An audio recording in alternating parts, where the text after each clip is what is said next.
your church in 성도들이 difficulty? 구원받지 않습니까? Are your saints not receiving salvation? 성도들이 세상을 좋아합니까? Do your saints love the world? 그들에게 뭐라고 하지 마시고 Don't chastise them, 성경을 펴십시오. but open the Bible. 주님은 능히 우리를 이끄시는 목자였습니다. And the Lord is our shepherd who can more than capable of leading us. 그에게는 길이 있고 With Him there is a way. 우리는 넘어졌지만 그는 넘어지지 않았기 때문에 Although we fell, He did not fall.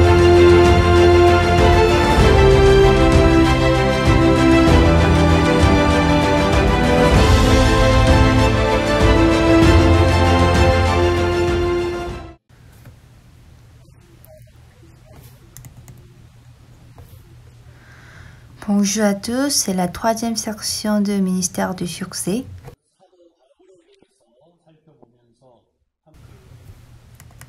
Cette fois-ci, nous allons écouter l'histoire de Paul pour partager la grâce. Nous allons lire 2 Corinthiens chapitre 11. Nous allons lire 2 Corinthiens chapitre 11, verset 16 jusqu'au verset 30.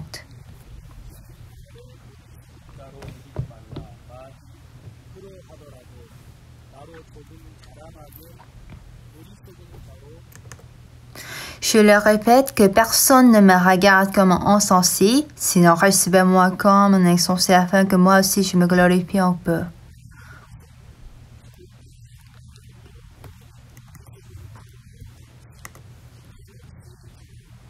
Ce que je dis avec l'assurance d'avoir sujet de me glorifier, je ne le dis pas selon le Seigneur, mais comme par folie.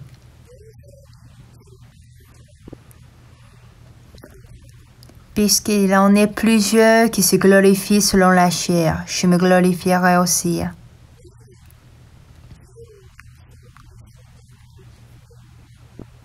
Car vous supportez volontiers les insensés, vous qui êtes sages.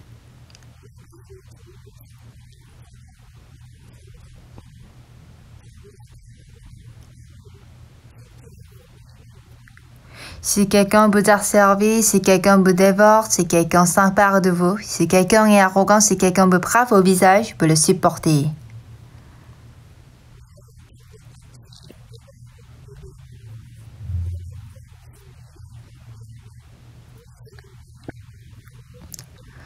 J'ai honte de le dire, nous avons montré de la faiblesse. Pendant tout ce que pour oser quelqu'un, je parle en insensé, moi aussi je l'ose.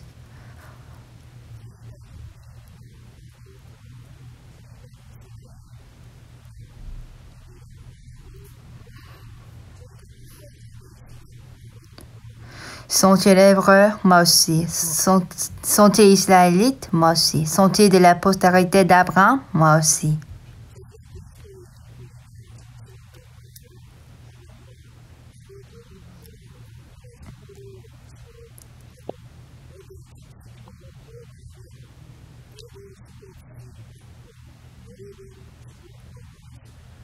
Sont-ils ministres de Christ? Je parle à un homme qui est extravague. Je le suis plus encore par les travaux bien plus, par le cours bien plus, par les emprisonnements bien plus, souvent en danger de mort.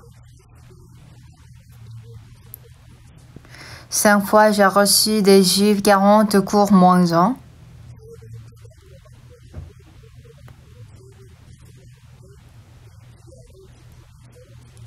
Trois fois j'ai été battu de berge, 8 fois j'ai été lapidé, 3 fois j'ai fait naufrage, j'ai passé un jour et 8 nuits dans l'abîme.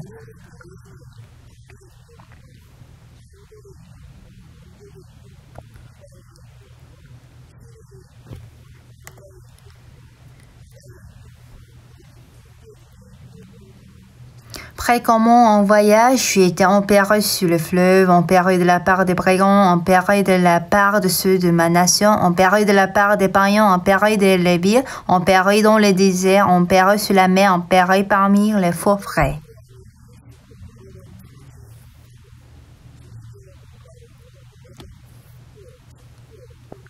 J'ai été dans le travail et dans la peine, exposé à de nombreuses veilles, à la faim et à la soif, à des jeûnes multipliés, au proie et à la nudité.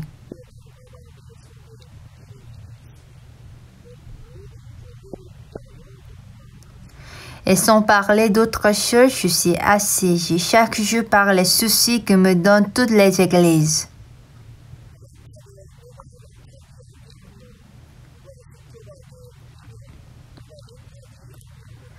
Qui est faible, que je ne sois faible, qui vient à tomber, que je ne brûle.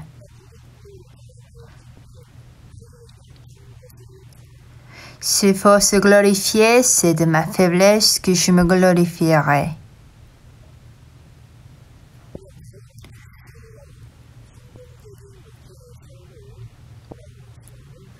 Nous allons apprendre le chemin de ministère de succès à travers Paul.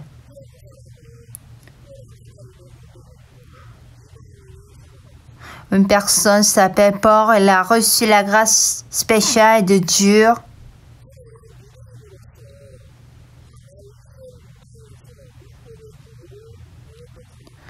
Il était un juif, il a appris la doctrine et la loi de Gamaliel.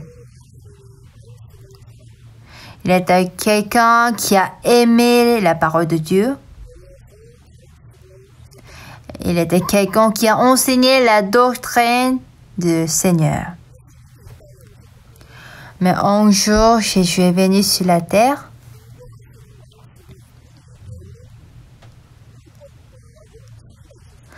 Mais la parole de Jésus était un peu différente qu'il a appris.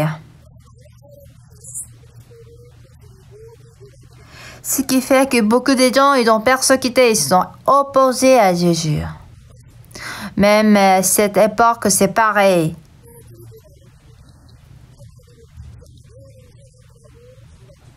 Ne croyez pas que celui qui résiste à Jésus ne croit en Jésus.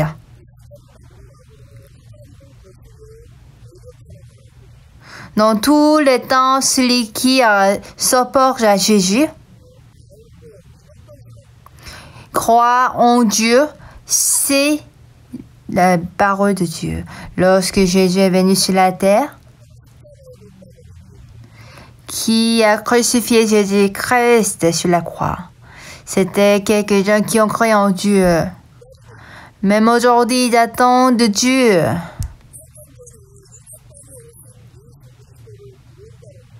Ils n'ont pas cru Jésus-Christ qui est né il y a 2000 ans comme le Sauveur.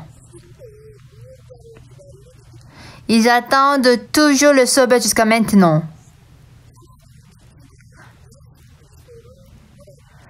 Même s'ils croient en Dieu, ils ne peuvent pas accepter Jésus-Christ.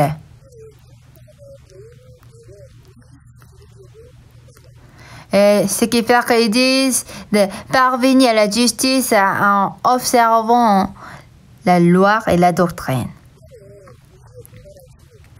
Mais selon la loi et la doctrine, on ne peut jamais parvenir à la justice. Comment on peut parvenir à la justice en observant la loi? C'est impossible. Mais encore beaucoup de gens aujourd'hui, ils essayent toujours de parvenir à la justice de Dieu en observant la loi. Ce n'est pas faute chose de suivre la parole. Parce que suivre la parole, c'est l'espoir des chrétiens. Mais ce qui est clair, personne ne peut suivre la parole. Qu'est-ce que nous dire dans le roman?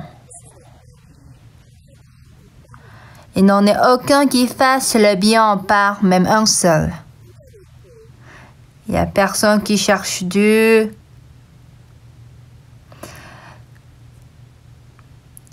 Tous sont égarés, tous sont pervertis. Il n'en est aucun qui fasse le bien par même un seul. Voici, c'est la parole de Dieu.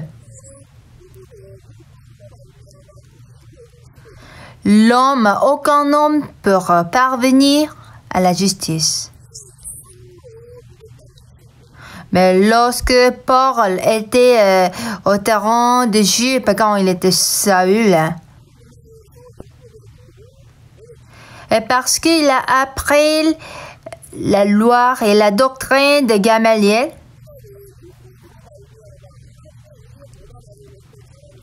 et parce qu'il a essayé de parvenir à la justice de Dieu en observant la loi, mais un jour Jésus est venu sur la terre. Son enseignement n'était pas comme la loi. Son enseignement était un peu différent de la loi. Jésus nous a dit que par le moyen de la rédemption qu'on peut recevoir le salut. Qu'est-ce qui est le sabbat? Qu'est-ce qui est la loi? Ce sont des chemins pour nous conduire à Jésus-Christ. Par le moyen de la rédemption qui est en Jésus-Christ qu'on reçoit la grâce. Pour ça, il était difficile d'accepter cette vérité. Ce qui fait que quand les souverains sacrificateurs ont crucifié Jésus, et puis Jésus l'a enterré dans le sépulcre. Et lorsque les disciples ils ont déçu, ils sont tombés dans le désespoir. Là, Jésus est allé voir Pierre pour lui dire, Père, mes agneaux. Et dès lors, ils ont commencé à parler, prêcher ce qu'ils ont vu, ce qu'ils ont écouté. Jésus est ressuscité. Jésus-Christ que vous avez crucifié sur la croix, il est le vrai sauveur. Les gens, ils s'est mis à agiter. Mais Saül ne pouvait pas comprendre les paroles des disciples. Comment quelqu'un qui est mort pour ressusciter? Moi, j'ai sûrement vu qu'il est mort. On l'a enterré dans le sépulcre. Peut-être ces disciples, ils nous donnent la confusion. Il le faut emprisonner. C'est ainsi qu'il a attrapé pour les emprisonner. Étienne, il est lapidé, il est tué. Et Saül s'est mis à s'exciter de son cœur. L'Étienne qui probe, qui témoigne la résurrection de Jésus, les gens l'ont lapidé. Mais si Jésus l'est ressuscité, il doit le protéger. Mais lorsque Étienne il est lapidé, il est tué, le travail de Dieu n'était pas se manifester. C'est écrit en Actes chapitre 9. Saül respirant encore la menace et le meurtre. Il a reçu, il a obtenu la force. J'ai raison, Jésus ne peut jamais se ressusciter parce qu'il est crucifié sur la croix. Il a versé son sang et tous les jours dans son cœur. Jésus-Christ qui est enterré dans le sépulcre. Comment une telle personne peut se ressusciter? Le témoin de la résurrection de Jésus-Christ, il faut le tuer. Parce que ces gens, ils tombent le monde dans la confusion. Lorsque Saül a écouté la nouvelle qu'il y a les gens qui témoignent la résurrection de Jésus-Christ à Damas, il a planifié de les attraper.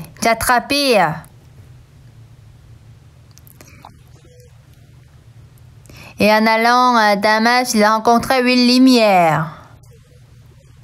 Et il est tombé par terre. À ce moment-là, Saül a crié. « Qui es-tu, Seigneur? Qui es-tu » Les gens compagnons, même s'ils étaient avec Saül, ne pouvaient pas écouter cette voix. « Moi, je suis le Jésus que tu persécutes. » Saül, il est choqué. Tu es tué, tu es mort. Je t'ai vu que tu es crucifié. Est-ce que tu n'es pas enterré dans le sépulcre? Moi, j'ai emprisonné les disciples et les témoins de ta résurrection. Nous avons lapidé, nous avons tué Étienne. C'est-à-dire que tu es vivant. Dans les paroles de témoins sont vraies. Jésus-Christ a répondu, je suis Jésus que tu persécutes. Lorsque Saül a écouté cette voix, il est étonné. Parce qu'il n'a jamais pensé qu'il a tort. Jésus est mort. Quelqu'un qui est déjà mort pour ressusciter? Il n'a pas cru cette vérité. Il a attrapé les témoins de la résurrection de Jésus-Christ pour le tuer. Mais après qu'il a rencontré Jésus-Christ, il a réalisé qu'il a tort.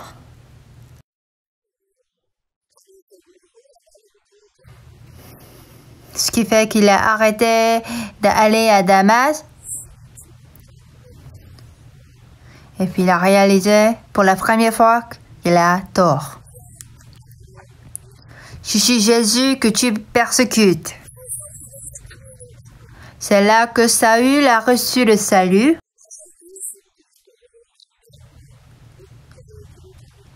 Et il pouvait prendre le chemin de berger par Jésus-Christ. Lorsque vous observez la vie de l'apôtre Paul,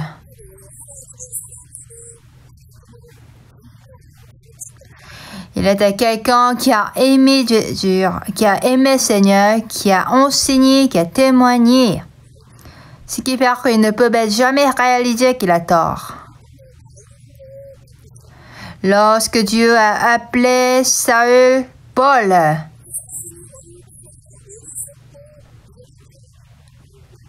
Dieu l'a fait savoir combien de fois il est insensé.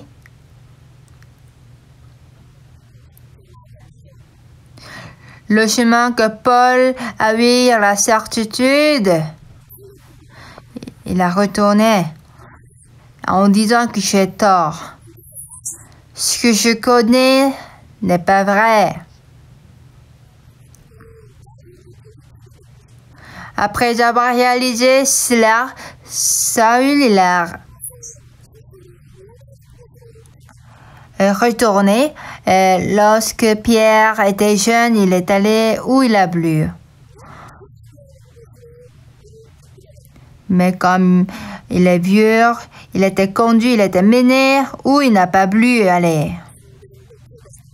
Le vrai berger, ils ont le chemin de se retourner.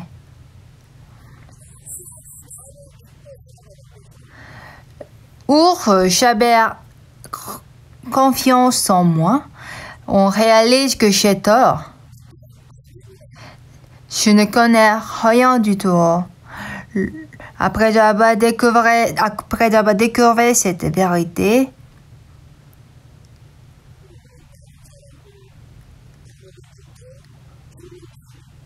il a découvert qu'il est un maître, c'est vrai, ils ont tué beaucoup de témoins de résurrection de Jésus. Il a dit, je suis un maître, on persécutait un homme violent. Saül, il a cru qu'il est quelqu'un qui aime Dieu. Il a cru qu'il est quelqu'un qui se sacrifie pour Jésus, pour Seigneur, pardon. Mais à ce moment-là, il a tout perdu. Parce qu'il a réalisé qu'il n'est pas quelqu'un qui aime Dieu. Il était plutôt quelqu'un qui s'opporte à Dieu. J'étais quelqu'un qui a tué, qui croit en Dieu. Et elle disait qu'il est un blasphémateur, on persécutait un homme violent. Nous allons lire en Timothée. En Timothée chapitre 1, verset 12.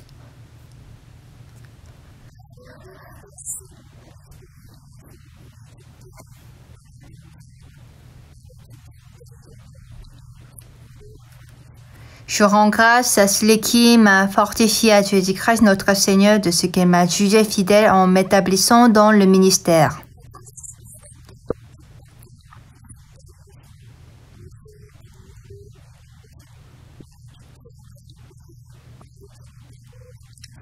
Moi qui étais auparavant un blasphémateur, un persécuté, un homme violent, mais j'ai obtenu miséricorde parce que j'ai agi par ignorance dans l'incrédulité. Quand Paul, il était encore sur la rue, il n'a pas cru en Jésus. C'est vrai, il a reconnu Dieu, mais il n'a pas pu croire en Jésus-Christ.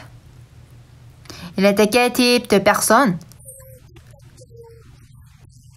Il était auparavant un blasphémateur, un persécuteur, un homme violent.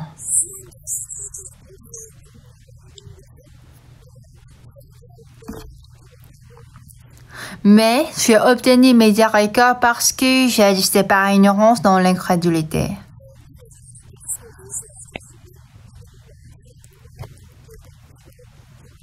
Et la grâce de notre Seigneur a surabondé avec la foi et la charité qui est en Jésus-Christ.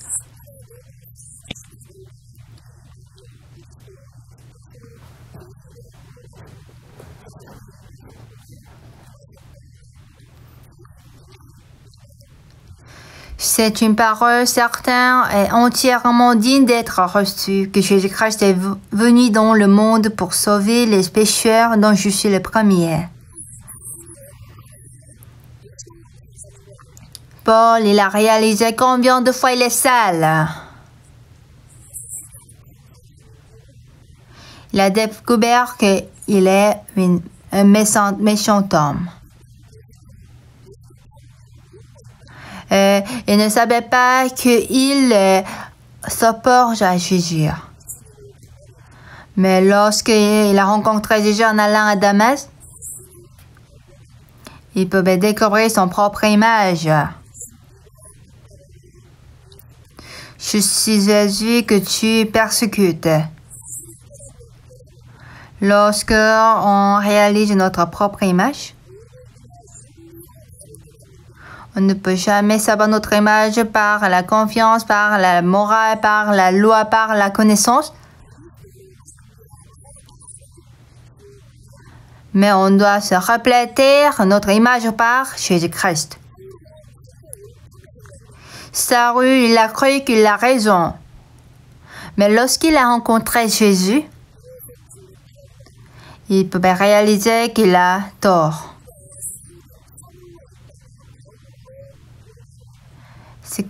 C'est là qu'il a eu le changement du nom de Saül à Paul.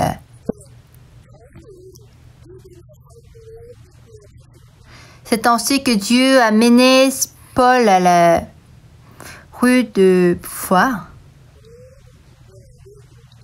Quand on observe la vie de Paul, on peut découvrir le chemin du ministère du succès.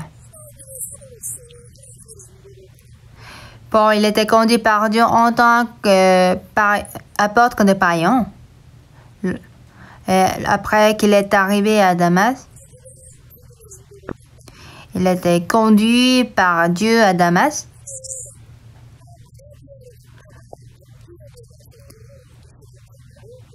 Et puis il est allé en Arabie et à la fin il est allé à Antioche et il a appris la vie spirituelle. Et c'est à Antioche qu'il s'est mis à travailler pour l'évangile.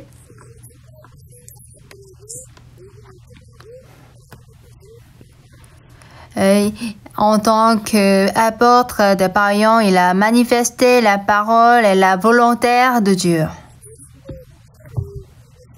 Et lorsque nous avons lu 2 Corinthiens,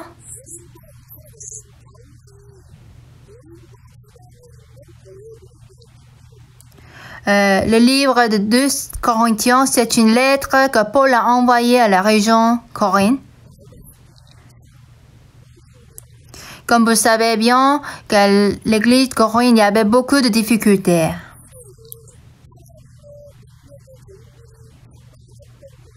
Et dans son temps, il y avait beaucoup de serviteurs de Dieu à cette église.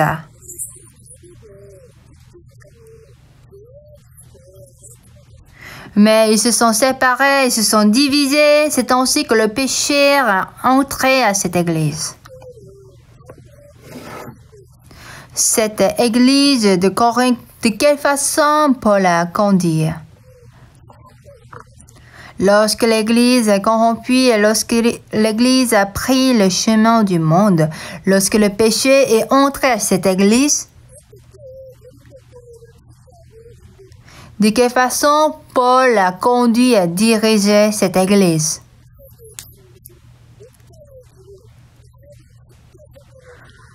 Paul nous a expliqué très facilement le chemin du ministère. Moi aussi, j'ai déjà fait 30 ans de ministère. En voyant le chemin du ministère de Paul, Dieu m'a enseigné la direction du ministère que je dois prendre.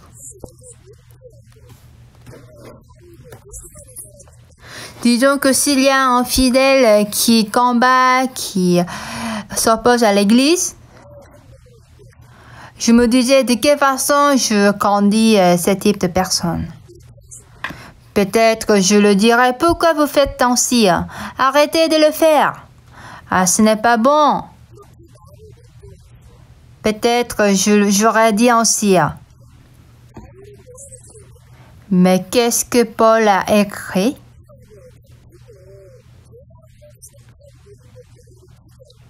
Lorsqu'il a conduit l'église de Corinthe qui est corrompue, qui a des péchés, il n'a pas parlé sa pensée ni sa détermination. Nous allons lire 1 Corinthiens. 1 Corinthiens chapitre 1.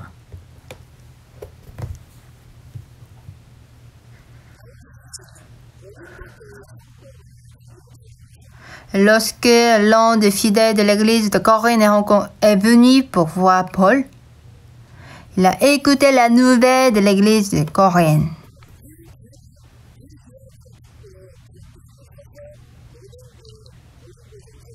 Après avoir écouté cette nouvelle, Paul a écrit une lettre pour l'envoyer. C'est ça, le livre d'un Corinthien. 1 Corinthiens chapitre 1, verset 11. 1 Corinthiens chapitre 1, verset 11.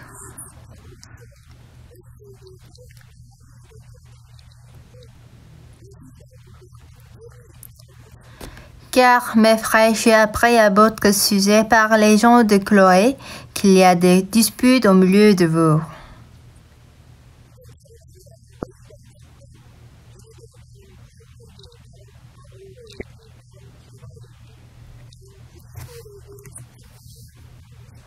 Je vous dis que chacun de vous parle ainsi. Moi, je suis de Paul, et moi d'Apollo, et moi de Céphas, et moi de Christ.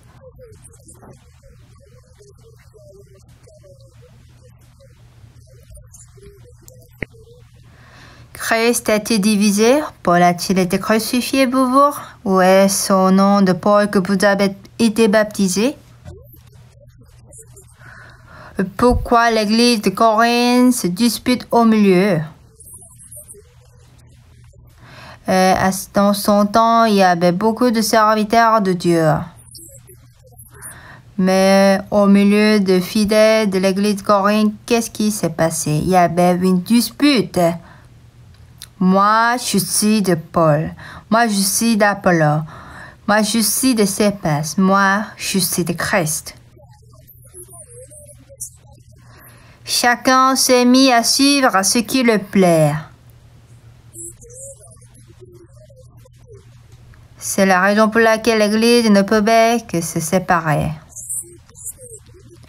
Bien-aimé, l'Église, c'est le corps de Jésus-Christ. Jésus-Christ doit se manifester, mais il s'est mis à se manifester l'homme, la personne. C'est ainsi que la dispute était tout au milieu de cette Église.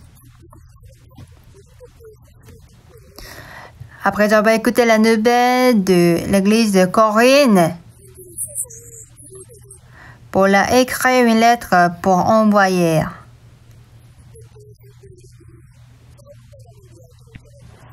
Il n'a pas écrit que les fidèles de l'église de Corinthe, j'ai écouté que vous avez beaucoup de disputes, arrêtez de disputer, arrêtez de combattre. Il n'a pas dit ainsi.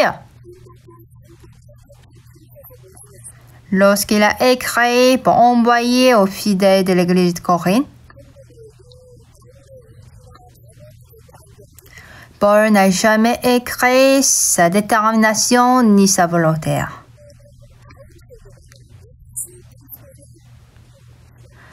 Il a plutôt réveillé Jésus-Christ dans le cœur des fidèles de l'église Corinthe. Quand on lit chapitre 1, verset 8,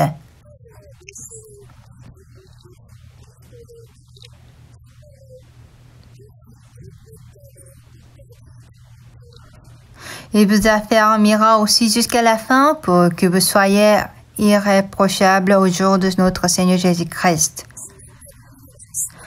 À ce moment-là, l'église de Corinthe avait beaucoup de choses à reprocher. Mais qu'est-ce que Paul a dit? Pourquoi vous disputez? Pourquoi vous combattez? Arrêtez de le faire. Paul n'a pas dit ainsi. Ils sont en train de se disputer, se combattre, se diviser.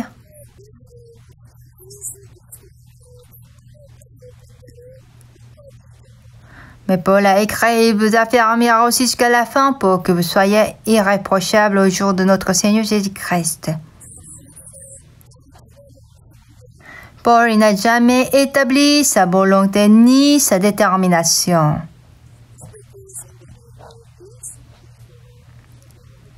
Il a plutôt présenté Jésus-Christ aux membres de l'église de Corinthe.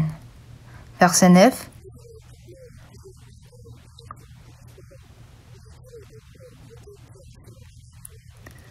Dieu est fidèle, lui qui vous a appelé à la communion de son Fils, Jésus-Christ notre Seigneur. Pourquoi nous avons reçu le salut? Pourquoi nous sommes sauvés? Il ne nous a pas sauvés pour nous charger de donner les dîmes.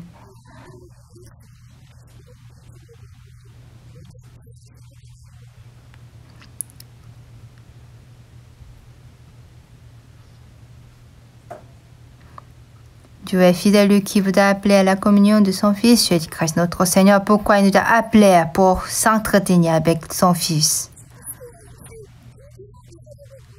Dieu nous a sauvés pour nous permettre de s'entretenir avec son Fils. Beaucoup de gens, après avoir reçu le salut, et parce que j'ai reçu le salut, auparavant, je me donne ma vie. Je me sacrifie pour Seigneur. Ne trompez jamais. Et parce que l'objectif que Dieu nous a appelés, il nous a appelés à la communion de son Fils Jésus-Christ. Paul, il a dit en Corinthiens, pourquoi Dieu nous a appelés? Dieu a appelé les pauvres. Pourquoi? Dieu a appelé les pauvres pour faire honte les riches. Il a appelé les gens qui n'ont rien pour faire honte ceux qui ont beaucoup de choses. On est pauvre, mais comment on peut faire honte les riches?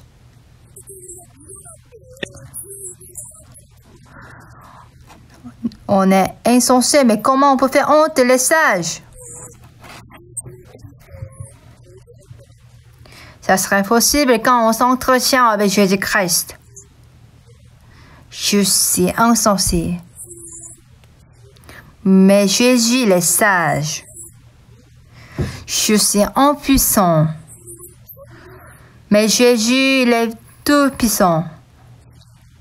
Je n'ai pas de sagesse. La sagesse de Jésus est illimitée. Amen. Combien de fois c'est surprenant. Dieu a l'objectif que nous a appelés. Dieu ne nous a pas appelés pour nous rendre sages. Dieu ne nous a pas appelés pour nous donner la force qui ne sont pas forts.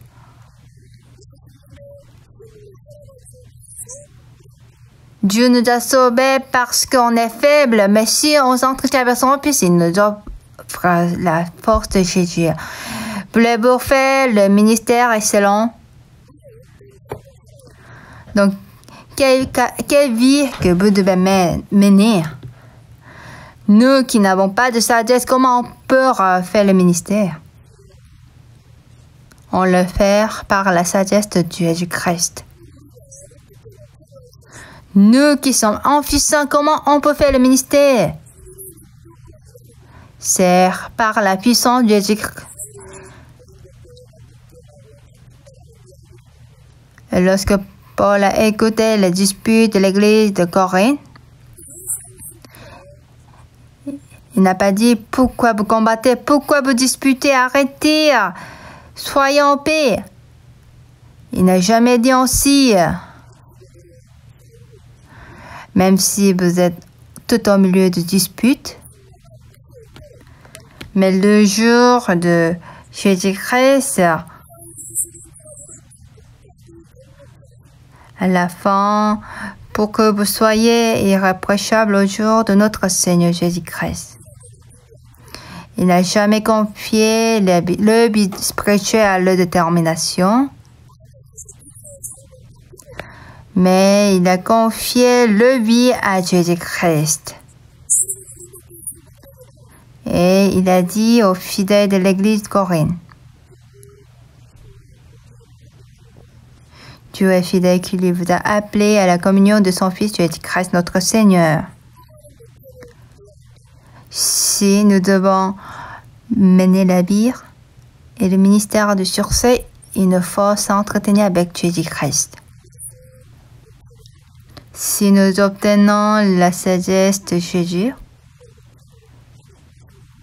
là on pourra réussir un autre ministère parce qu'on s'appuie à Jésus. On ne peut que réussir faire le ministère parce qu'on a reçu la sagesse de Jésus. C'est ma première fois d'apprendre la vie spirituelle par Pasteur Ursupa.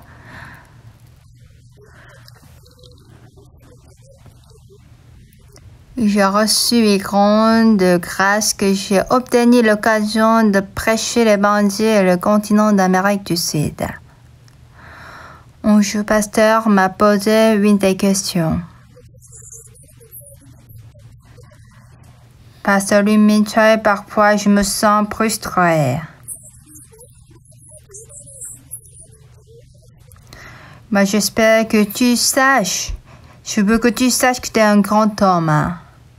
Je suis désolée de vous dire. Moi, je ne pouvais pas croire que je suis un grand homme. Ce qui fait que je ne pouvais pas répondre. Donc, j'ai baissé ma tête. Et pasteur m'a redit. Je veux que pasteur Imiter sache que tu es un grand homme. Moi, je suis quelqu'un qui n'a pas beaucoup étudié. Ce qui fait que je ne pouvais jamais imaginer que j'étais un grand homme.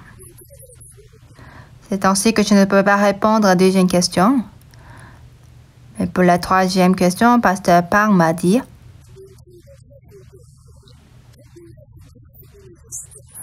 Pasteur Lim Mitchell, en toi, il y a Jésus-Christ Tout-Puissant existe.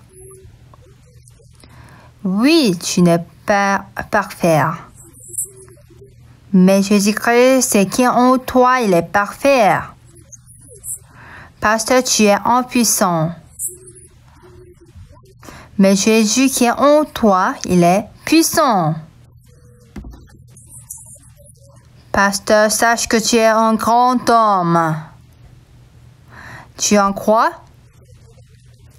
Je ne pouvais pas insister de ne pas répondre. Je lui ai répondu, oui, pasteur, je suis un grand homme. Je suis excellent. Est-ce que tu en crois? Oui, je crois.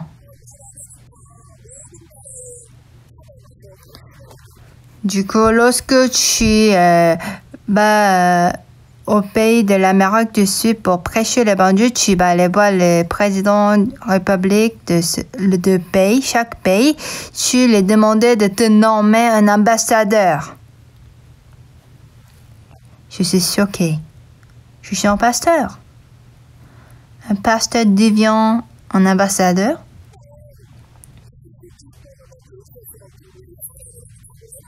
Tout de suite, j'ai répondu que je suis un grand homme par Jésus-Christ. Mais lorsque le pasteur m'a dit d'aller demander de te nommer un ambassadeur, je me disais, c'est impossible. J'ai réalisé que je suis quelqu'un qui ne croit pas à la parole. J'ai réfléchi.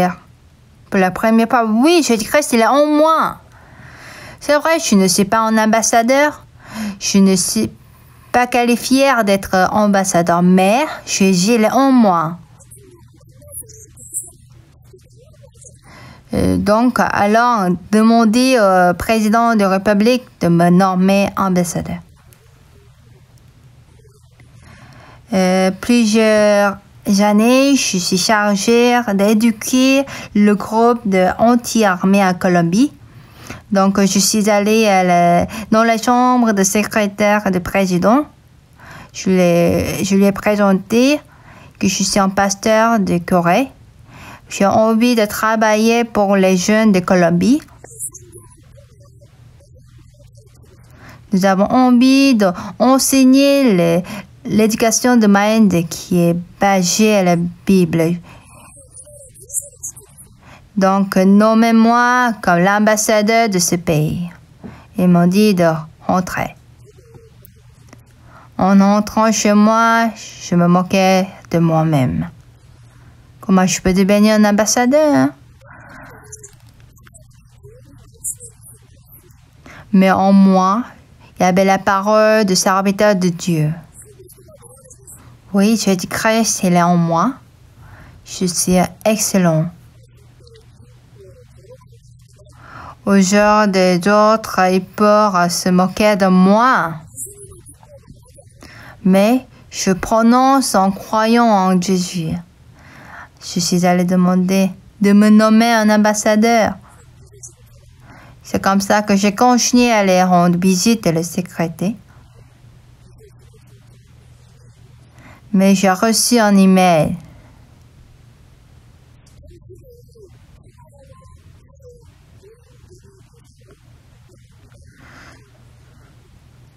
Donc, j'ai reçu l'email qu'on me nomme comme ambassadeur d'honneur de paix et de réconciliation. Quand j'ai reçu cet email, je suis choquée. Est-ce que c'est vrai? Comme je ne comprends pas bien l'espagnol. Le missionnaire qui était à côté de moi, après avoir lu cet email, il est choqué parce que c'est écrit là que je suis nommé en tant que l'ambassadeur d'honneur de paix et de réconciliation.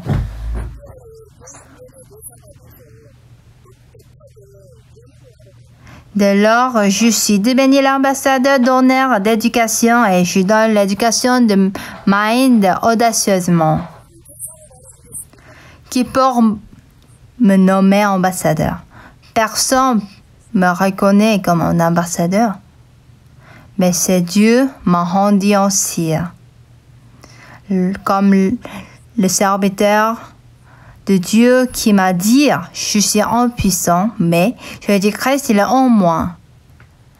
Donc, bien-aimé, je suis quel type de personne? Nous devons choisir. Soit regarder moi-même en moi, soit regarder Jésus-Christ qui est en moi. Lorsqu'on demande aux gens, est-ce que vous avez le péché? Il y a peu nombre de gens qui disent qu'ils ont péché parce qu'ils se regardent. Si on se regarde Jésus-Christ qui est en nous, oui Seigneur, je suis seul, mais je suis parfait. Parce que c'est Jésus-Christ qui m'a rendu ainsi. Voici, est-ce que c'est pas la foi? Apôtre Paul, il a espéré que les fidèles de l'église de Corinthe aient cette foi.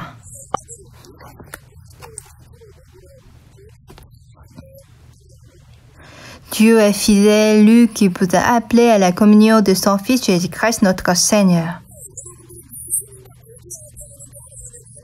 Voici le cœur de Dieu, c'est nous faire entretenir avec Jésus, son Fils. Verset 26.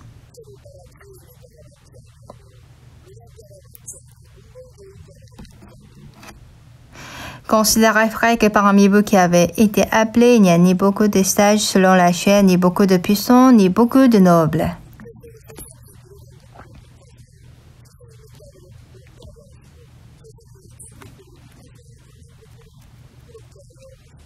Mais Dieu a choisi les choses folles du monde pour confondre les sages. Dieu a choisi les choses faibles du monde pour confondre les fortes.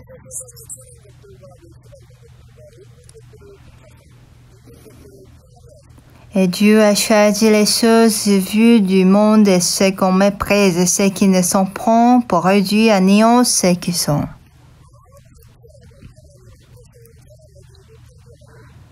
Afin que nulle chair ne se glorifie devant Dieu.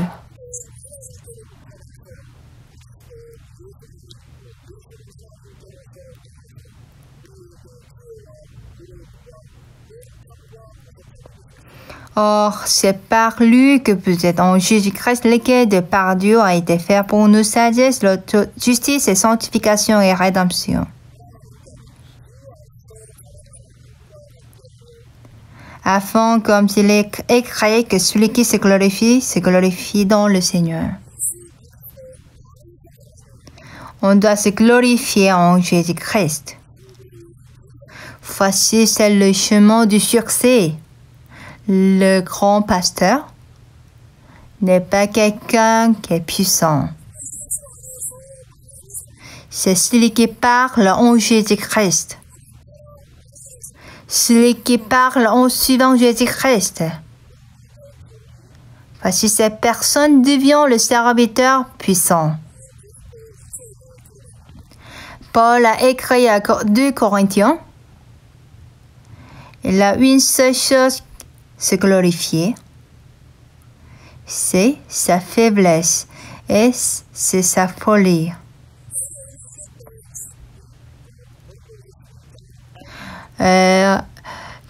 Encore 2 Corinthiens chapitre 11 que nous avons lu aujourd'hui. Apôtre Paul, il a reçu les persécutions et les difficultés,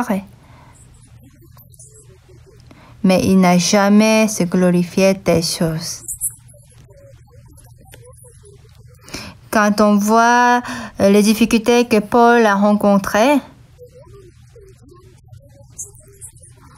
moi je crois que parmi les pasteurs, il n'y a personne qui a pris le même chemin que Paul.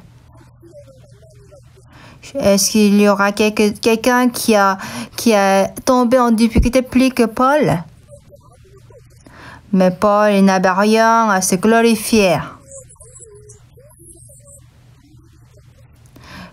Plutôt, Paul a des soucis de l'Église. Dans le cœur de Paul, ce qui était la priorité était établir le corps de Jésus-Christ. Sa priorité n'était pas s'établir lui-même, Mais pour lui, la priorité était d'établir le corps de Jésus qui est l'Église. Ce que Paul pouvait faire, c'était se glorifier sa faiblesse. Verset 30. S'il faut se glorifier, c'est de ma faiblesse que je me glorifierai. Pourquoi Paul a glorifié sa faiblesse? C'est par la perfection de Jésus-Christ. Parce que la plupart des gens ils sont habitués de couvrir sa faiblesse. C'est pourquoi? Parce qu'ils sont déconnectés de Jésus-Christ. Si parmi vous, vous avez envie de prendre le chemin du ministère de succès, vous devez parler selon Jésus-Christ. Vous ne devez pas parler ce que vous voyez. Mais vous devez parler en suivant le cœur de Jésus. Vous devez parler la puissance de Jésus. Vous parlez la sagesse de Jésus. Et vous parlez la force de Jésus. À ce moment-là, Dieu va manifester Jésus-Christ à travers nous. Et je crois qu'il va nous conduire au chemin du ministère du succès. Pendant 3 heures de temps, nous avons partagé sur le chemin du ministère du succès.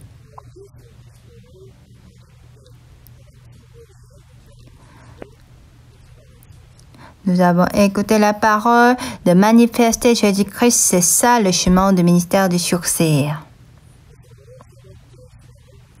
Je vais terminer la 3e section.